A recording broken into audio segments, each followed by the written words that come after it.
Selamat pagi semua, kembali lagi bersama Butride dalam mata pelajaran Ilmu Pengetahuan Alam. Bagaimana kabar kalian? Semoga selalu dalam keadaan sehat ya dan selalu semangat untuk belajar di rumah. Hari ini, kita telah memasuki materi baru. Pada pembelajaran kali ini, kita akan membahas tema 5 yaitu tentang magnet. Sebelum lanjut ke materi, jangan lupa klik tombol subscribe dan aktifkan lonceng notifikasinya ya. Nah, adapun pembahasan materi kita pada video kali ini, yaitu yang pertama, kita akan membahas tentang sifat-sifat magnet. Dan yang kedua, kita akan membahas tentang jenis-jenis magnet. Sebelumnya, apakah ada yang tahu apa itu magnet dan dari manakah asal magnet? Nah, jadi magnet merupakan suatu objek yang dapat menarik benda yang terbuat dari bahan tertentu, misalnya logam besi. Istilah magnet ini berasal dari kata magnetis litos. Kata ini berasal dari bahasa Yunani, yang artinya batu dari magnesia. Magnesia ini adalah kota yang berada di Yunani.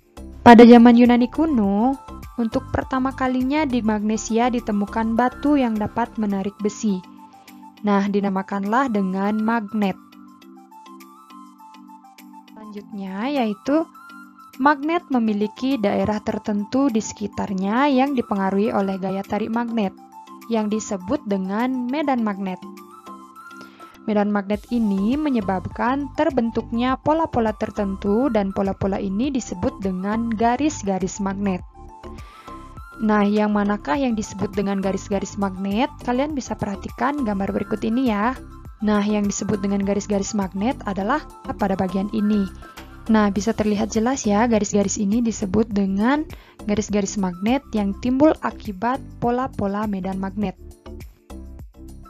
Kemudian, materi selanjutnya yaitu kita akan membahas tentang sifat-sifat magnet. Adapun sifat magnet yang pertama yaitu magnet menarik benda-benda tertentu. Gaya tarik pada magnet mampu menarik benda-benda tertentu. Benda yang dapat ditarik oleh magnet dinamakan dengan benda magnetis. Contohnya itu ada besi, baja, nikel, dan lain-lain. Sedangkan benda lainnya yang tidak dapat ditarik oleh magnet karena tidak mengandung salah satu bahan logam dinamakan benda non-magnetis. Contohnya itu ada kayu, plastik, karet, dan lain-lain. Nah, kalian bisa perhatikan pada gambar ini ya. Jadi di sini ada berlian, gunting, kunci, pensil, mainan, dan juga bola. Nah, benda yang dapat ditarik magnet adalah gunting dan kunci. Jadi, gunting dan kunci ini merupakan contoh benda magnetis, sedangkan berlian, pensil, mainan, dan bola tidak dapat ditarik oleh magnet, sehingga disebut dengan contoh benda non-magnetis. Nah, sifat magnet yang kedua yaitu gaya magnet dapat menembus benda non-magnetis.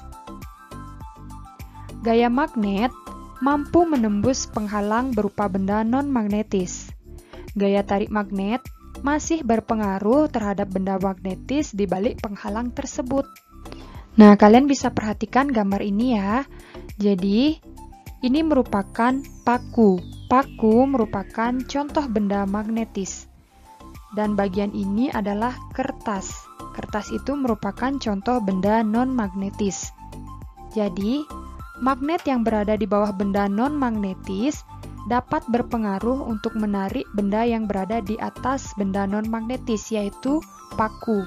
Jadi ketika kalian meletakkan magnet di bawah kertas, kemudian benda logam yang dapat ditarik oleh magnet di atas kertas, jadi magnet itu dapat menarik benda yang ada di atas benda non-magnetis. Contohnya itu adalah kertas.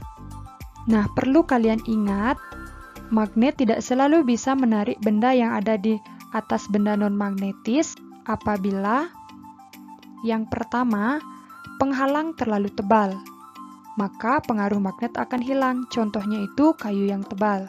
Apabila kalian meletakkan benda logam di atas kayu yang tebal, maka magnet tidak akan dapat menarik benda logam tersebut. Kemudian yang kedua, apabila jarak magnet terhadap benda magnetis terlalu jauh, maka pengaruh magnet juga akan hilang. Contohnya, jika jarak antara magnet dan benda logam itu jaraknya sekitar 10-15 cm masih dapat ditarik oleh magnet. Sedangkan apabila jarak antara benda logam dan magnet itu 1 meter, maka magnet tidak dapat menarik benda tersebut. Selanjutnya, sifat magnet yang ketiga yaitu magnet memiliki kutub. Magnet memiliki 2 kutub. Yang pertama yaitu kutub utara. Kutub utara ini biasanya diberi warna merah dengan huruf N atau North. Dan kutub selatan. Biasanya kutub selatan ini diberi warna biru dengan huruf S yaitu South dalam bahasa Inggris. Kutub-kutub magnet memiliki sifat yang istimewa. Yang pertama, jika kutub magnet yang senama atau sama, atau kutub utara didekatkan dengan kutub utara, maka yang terjadi adalah magnet tersebut saling tolak-menolak. Sedangkan jika kutub magnet yang berbeda didekatkan, misalnya kutub utara dan kutub selatan didekatkan, maka magnet tersebut saling tarik-menarik. Jadi kalian bisa perhatikan gambar yang ini. Apabila kutub yang berbeda didekatkan, maka saling tarik-menarik. Sedangkan kutub yang sama apabila didekatkan maka saling tolak-menolak. Selanjutnya yaitu kita akan membahas tentang jenis-jenis magnet. Ada bermacam-macam jenis magnet. Berdasarkan cara terbuatnya, magnet itu dapat dibedakan menjadi 2. Yang pertama itu ada magnet alami dan yang kedua ada magnet buatan. Magnet alami adalah magnet yang terbentuk dengan sendirinya di alam. Dan magnet buatan adalah magnet yang dibuat oleh manusia. Nah, yang pertama yaitu ada magnet alami. Contoh magnet alami adalah magnet bumi dan batu magnet seperti yang ditemukan di Magnesia. Magnet bumi dimanfaatkan oleh hewan-hewan seperti burung, ikan salmon, dan penyu untuk panduan mereka berpindah tempat pada musim tertentu. Magnet alami bersifat tetap, artinya sifat kemagnetannya tidak akan pernah hilang. Nah, contoh batu magnet yang ditemukan di Magnesia itu contohnya seperti ini. Jenis magnet selanjutnya yaitu ada magnet buatan. Magnet buatan adalah magnet yang dibuat oleh manusia. Magnet buatan memiliki bentuk dan kegunaan tertentu. Adapun jenis-jenis magnet buatan yaitu yang pertama, ada magnet yang berbentuk seperti huruf U, dinamakan dengan magnet U, di mana magnet U ini memiliki 2 kutub, yang berwarna biru merupakan kutub selatan, sedangkan yang berwarna merah merupakan kutub utara. Jenis magnet yang kedua yaitu disebut dengan magnet batang. Jenis magnet ketiga disebut dengan magnet silinder. Jenis magnet keempat disebut dengan magnet cincin. Magnet yang kelima disebut dengan magnet cakram. Magnet keenam disebut dengan magnet jarum. Dan yang terakhir yaitu ada magnet ladam atau tapal kuda. Selanjutnya kita akan membahas tentang pengelompokan benda. Berdasarkan kemampuannya ditarik oleh magnet, benda dapat dibedakan menjadi 3 jenis. Yang pertama ada benda feromagnetis, yang kedua ada benda paramagnetis, dan yang ketiga ada benda diamagnetis. Yang pertama yaitu benda feromagnetis. Benda feromagnetis adalah benda yang ditarik kuat oleh magnet. Contohnya itu ada besi dan baja. Sedangkan benda paramagnetis adalah benda yang ditarik lemah oleh magnet. Contohnya itu ada aluminium dan tembaga. Dan yang ketiga ada diamagnetis atau benda non-magnetis. Benda diamagnetis ini adalah benda yang tidak dapat ditarik oleh magnet. Contohnya itu ada plastik dan juga kayu.